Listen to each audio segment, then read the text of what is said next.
ભાવનગરના વાયરલેસ વિભાગ પોલીસ હેડક્વાર્ટરમાં ફરજ બજાવતા પીએસઆઈ ધર્મદીપસિંહ મહાવીરસિંહ ગોહિલે નીલમબાગ પોલીસ સ્ટેશનમાં એવા મતલબની ફરિયાદ નોંધાવી છે કે વિદ્યાનગર પોલીસ લાઇનમાં mounted quarter room number B2 અને તેની સામેના રૂમમાં પ્રવેશ કરી રૂમમાં રાખવામાં આવેલ નેત્ર વિભાગના કેમેરા કે જેનું મેન્ટેનન્સ પોસાય તેમ ન હોય તેવા કુલ 36 ફિક્સ કેમેરા, ચેકપીટી કેમેરો, સર્વર એસેસરીઝ જેવી કે IBM કંપનીના સર્વર નંગ 2, હાર્ડ ડિસ્ક અંદાજે 10, તેની અંદાજિત કિંમત ₹1,75,000ની ગણાય. વિશ્વાસ ફેઝ 1 પ્રોજેક્ટના CCTV camera 14 fix, PTZ camera 2 અન્ય સરસામાન. વિશ્વાસ ફેઝ 2 પ્રોજેક્ટના સીસીટીવી કેમેરા,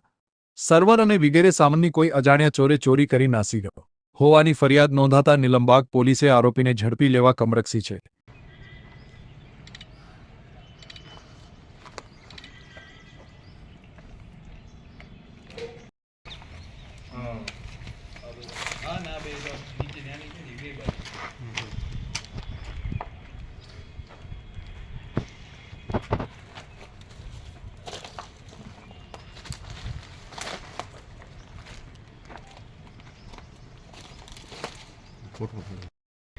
ભાઈ અને ખાલી આ સ્ક્રૂ હોય ને ક્યાંય ને ક્યાં જાય સ્ક્રૂ લાગ કરેલો